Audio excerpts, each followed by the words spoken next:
Okay. So, Ani Bojo, Sagos Canigeo. My government name's John LaForme. I come from Mississauga of the Credit, Six Nations. My spirit name translates into Big Thunder. I come from the Turtle. I sit in the Turtle Clan. I'd like to say Chimigwech for the tobacco you have offered to us. I'm going to ask that you take that tobacco, either burn it or take it out. And me and Melissa doing this teaching. So, and we'll also offer our tobacco at the end of this and put it out for use. I'm going to let my coworker introduce herself, and then we'll go from there. Bojo, my name is Melissa Stevenson. I am the Washkeshan Unit Coordinator here at Anishnawbe Hill, Toronto. I am originally from Peguis First Nation in Manitoba, so to some degree I always consider myself a guest of this loving territory, and I'm very honored to be here today to have this very important conversation related to food. All right, so I'm going to open up a little about myself. I'm the program administrator here at Anishnawbe Health. I work with the diabetes prevention team, diabetes education team, also as a receptionist, administration. And I'm also a traditional knowledge keeper from my community and the way I've grown up. So it's been an honor, and I welcome everybody to our traditional territories as I sit as a community member from Mississauga the Credit and Six Nations Reservation. So I'd like to welcome everybody. So start off with is I'm going to do the Creator song, just to welcome the Creator into this and open up in a good way. Then I'll open up with a prayer.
I just ask that you watch over us, watch over the ones that are here, watch over our fellow coworkers, our fellow brothers and sisters that are out there. I just ask that we give us the strength to continue on walking through this journey as we are dealing with this pandemic. I just ask that you take care of the ones that are not able to make it to someone, or the ones that are not able to do, and continue on. I ask that you welcome that door, open that western doorway for the ones that have come in and made that journey home, and then welcome them with open arms. I just say, take care of our families.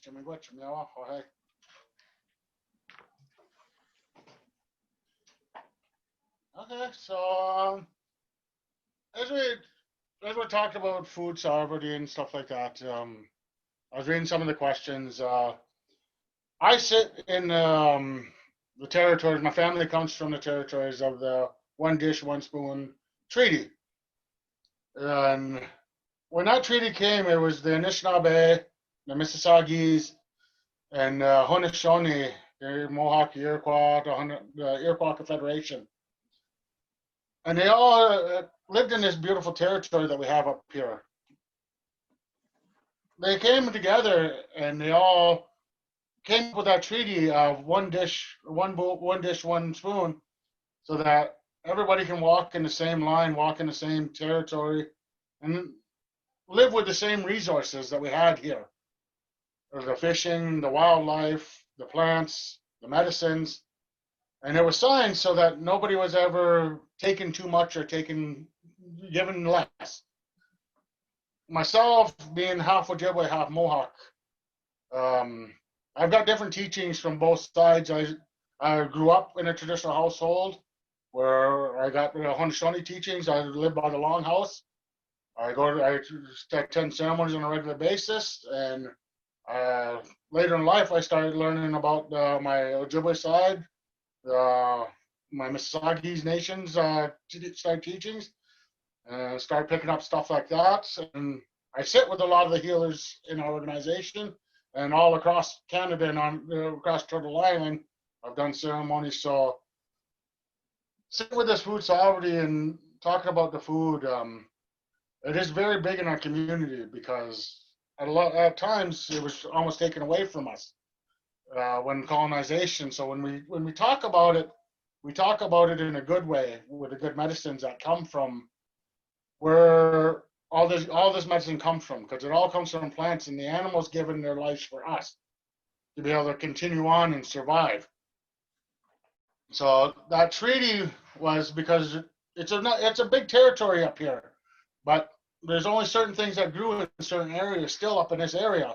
And the Mississaugas had certain territories, the Haudenosaunee had certain territories, and the Anishnawbe had certain territories. So that treaty was to say that you could come into that territory and hunt. You can hunt for your venison, you can hunt for your whatever you needed if you didn't belong, but you still could come in and do that. And so that made sure that everybody, all of our brothers and sisters could continue to survive and could continue walking in a good way, walking in a Bamasawen, so that we can work together to continue on this journey. So that's a little bit of my teaching on a one dish, one spoon treaty and the way we still live, because Mississauga of the credit and Six Nations reservations still sit side by side. Our reservations sit side by side, and we try to work together the best we can to continue helping each other out and helping the fellow communities up here in the greater Toronto area. So, like myself, I've been in Toronto since 1998, and I am going to move back to my reservation at some point, but my heart is here in the city to be able to continue on what I do here, but my teachings and passing on the ceremonies, continue helping the organization to actually help me too on my healing journey. So that's a little bit about that for myself, and then I'll pass over to Melissa. I think the one question that I would like to probably comment on is again, this understanding related to our seven grandfather teachings and food consumption, production, and waste. And again, our seven grandfather teachings, meaning, it's love, humility, honesty, truth, bravery, wisdom, and respect. And all of these put together are almost like a guideline as to how we would operate to live that life of balance and live that, walking that red road, as they would say, or the sweetgrass trail. Like, there's so much terminology related to it. And when you look at these teachings, food is very much interwoven into all of it, right? Because looking at love in a sense of, related to food and how that would operate, and understanding that, when you're like, a good enough story for me is, when I cook for family and I cook for everyone else, and we do this a lot in ceremony too, is you're able to transfer energy, and you're able to kind of have and set intention in a lot of this stuff. And so you can really kind of, fill that space with love. And so when you have that respect and, that humility and understanding and wisdom related to what I can do to kind of set the stage for it, even in relation to food, in helping, nourish my family and ensure that they're getting all that they need. It's also interconnected, right?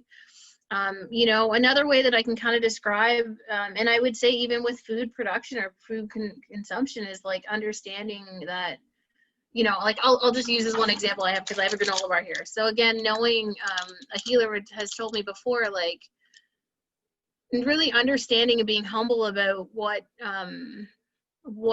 how many different people were involved in preparing this, where this all came from the food itself and how it was put together, knowing that, the wrapping, where that all came from. Like, this has passed and has collected so much energy over the time before it's actually gotten to me, and me being able to understand that it is just that. And, you know, again, it's almost like honoring the food to that degree, right? And again, knowing, you know, our teachings are very much that food brings us together.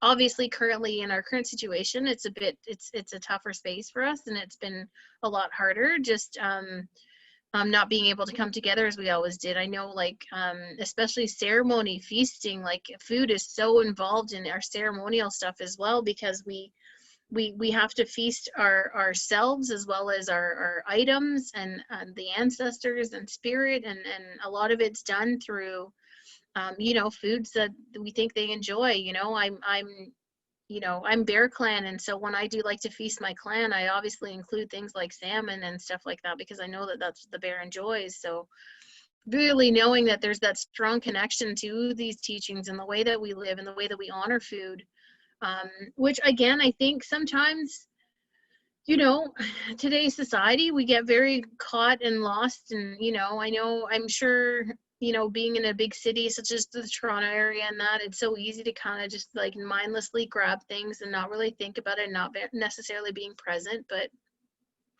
especially when it comes to food choices too, right? And that tends to sometimes not always be the best food choices necessarily, or you know, you end up ordering something and you decide you don't like it and you throw it all out, or, you know, like, again, whereas you can find a really good balance if you're really kind of trying to operate and reflect a lot of these teachings within that space of food choice and food, you know, food use, I suppose. But yeah, I think it's, again, very interwoven. It's very, and again, that care that we take of all this now related to food, so related to resource, right? Again, acknowledging that, you know, when we start to over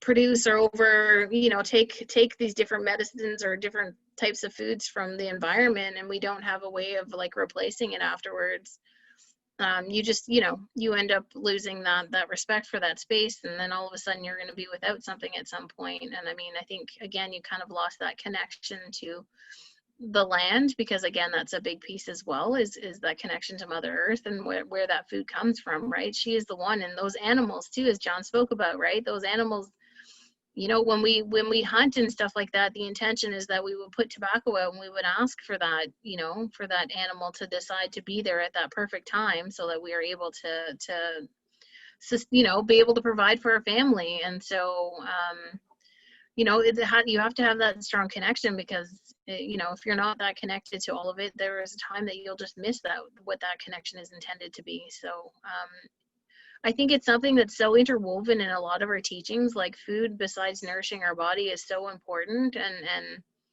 you know, I can get, when it gets, you know, different things get put into the foods as fillers and stuff like that, it gets really complicated, right? It can kind of, it doesn't, you know, I've worked in diabetes care for a number of years too, and then we've always would say, you know, you put in your body what you hope to get out of it. And so when you're putting really good food and really nourishing, you know, vegetables, or like fruits and vegetables and all these different really good foods, and kind of staying away from that really processed stuff, then you're going to get a bit better of a return out of your body from that. Because again, our body's sacred, and you know, we use that as a fuel to help maneuver ourselves throughout the day, so that we can live those teachings as well. So yeah, I don't know, John, if you want to add anything else to that.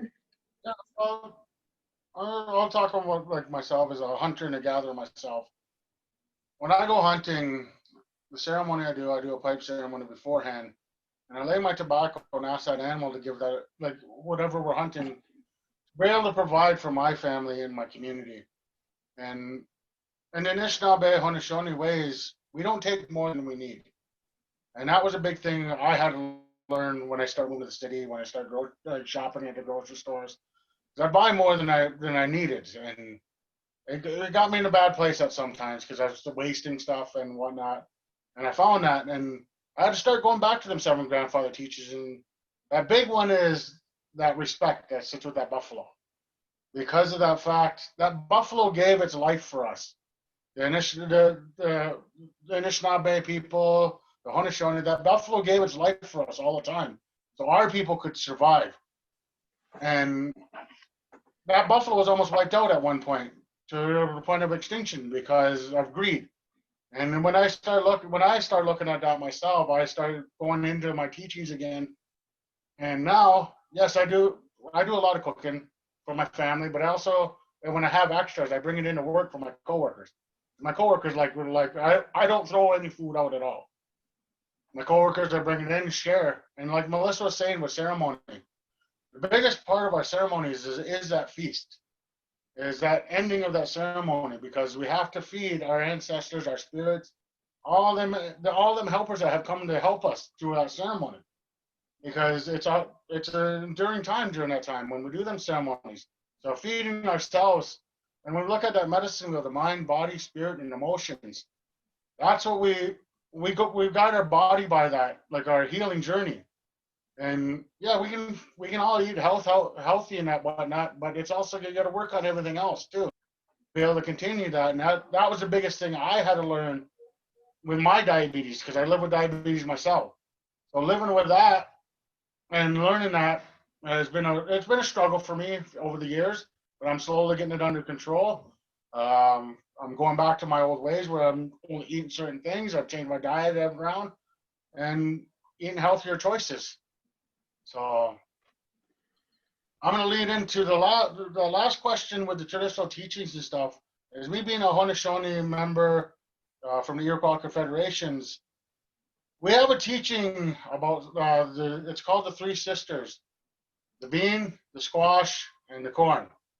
And the reason why it's called the Three Sisters, it was given to us a long time ago, them plants. And them plants were given to us for nourishment, the Iroquois.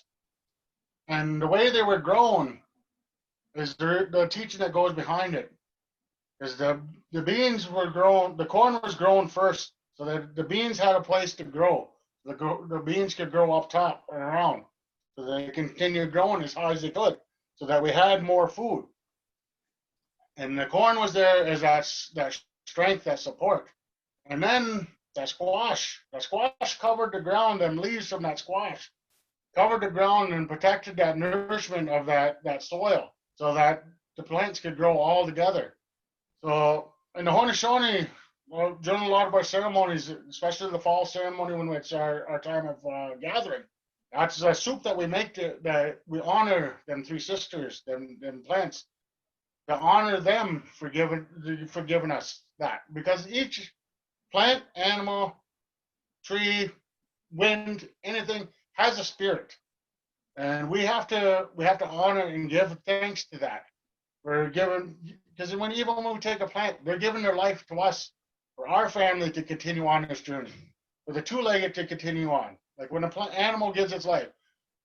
Myself, when I'm hunting, when I go out, my first hunt of every year, I actually take a bite of the heart to give thanks to that animal, to give thanks to its mother, to give thanks to its father, him to provide for my family. And the way my family works, we have my grandfather raised me where we have an open door policy when it comes to food for our family. So at my grandfather's house, we have two big chest freezers that we have. And when we go hunting, there's about 6 or 7 of us and my cousins that go hunting. And when we gather, everything's put in that freezer, and it's put there for the family so that we can take when we need. And my big thing is going out and hunting. When I go hunting, I hunt for my elders too, the ones that can't go out, the ones that can't go gather. So I go and hunt for them and bring that back to them, so that they can manage through these hard winter months that we're in right now. So it's a lot of teachings go into this food with us, with the Anishnawbe people, the Haudenosaunee people, because we were taught to give respect to it, and not treat it as just like it's coming. It was given to us and it's in abundance, because nothing is ever in abundance. There's only a certain amount that we can take, and there's only a certain amount we can give. So we always have to respect it and follow with our guidelines, our protocols, and continue honoring it, so that we can continue our journey in life. So we do them ceremonies to give thanks. Springtime, I do go before we fast, different things like that. Ask for the guidance for what we have to do for that year. And them helpers that we have, all them helpers that are out there in the spirit world, and animals that live in there, they guide us to what we're supposed to be doing through these times. So with that, that's basically where I come from, and a little bit of my teaching, a little bit of what I wanted to share about this. And if Melissa has anything more to say? You know, again, I want to mention, I do see a connection here to there's a mention of 7 generations, and the idea behind that teaching itself is just the fact that, you know, the decisions that we make today will be decisions that will influence the next 7 generations. So to know that, you know, our direction and how we do things is not something that we necessarily should take too lightly. But again, you know, that would be a part of those 7 grandfather teachings, that humility, that you know, being humble in those decisions, and knowing, like, you know, as the pieces that I may present to my children, and in how we deal with food and the respect we have for food, and, you know, trying to ensure that, again, there's so much to be grateful and to honor everything that we may have, again, food wise, or the fact that, you know, my kid's grandmother prepared a meal for us, and we're very grateful that she took the time to do that. And, you know, being able to bring that into the whole food process, I think is our opportunity to kind of reintegrate those teachings into it. And again, like I said, I'm sure over the years it has been disconnected, but again, through having spaces where you can connect with other places to learn a bit more about culture and the connection to food, because it definitely is a medicine. I know in diabetes care, we always talk about how food is a medicine. It really is that one piece that can really set the stage for a lot. And don't get me wrong, our relationship with food is very complex. Like, it, besides the fact that it helps sustain our body and give us energy, we also have an emotional connection to food. And so really recognizing those all aspects of self, you know, when you think about the medicine wheel, that mind, body, spirit, and emotion, and knowing that food is interwoven in all of that, and you know, our reaction to food is. And so I think if we're able to kind of step back and start to honor and regain that respect for the food, or regain that respect and understanding of how the food may get to us, and I'll ask all those questions, you know, about, you know, do I necessarily want to be eating something that's come from, you know, so many countries away? Like, I've often heard conversations about trying to have the 100-mile diet or something like that, where you're trying to create more sustainability for food and access to food in and around your home area, rather than waiting for something to be shipped from other parts of the world. Because again, you ask questions, how does it last so long? So I think when we start to really understand the important role that food plays in our overall well-being, I think that's when we can kind of I guess regain that balance and that respect for the food, so that we can hopefully continue to influence generations to come. I think that's already happening. I think people are asking a lot of questions about where their food's coming from, how it's being processed, what's in it, you know, and so I think we're on the right track. But again, I'm sure it took a number of years for us to get this far off track, and so I'm sure it'll just take us a few more years to kind of continue to ask these questions and understand. And you know, that's the great thing about research and about different conversations that can be had about and then supporting community initiatives as well is so important. Because I know a lot of these, you know, you think about I know a bunch of Indigenous organizations here in the city that have a garden every year, and that they try to support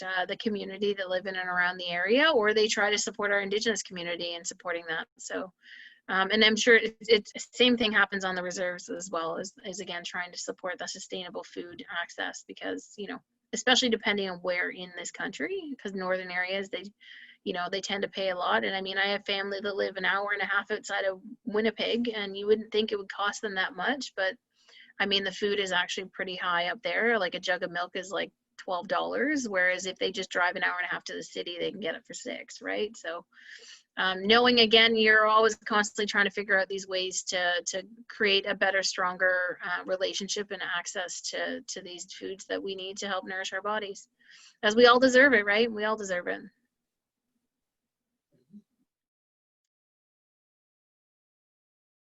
In any ceremony I do, because I've asked helpers to come and be with us and help me and Melissa guide, or in a good way. I have to do a traveling song. I'm going to do push-ups of a traveling song to help them continue on, and even to help me and Melissa through our day.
Jimmy Gwetch, Miawa,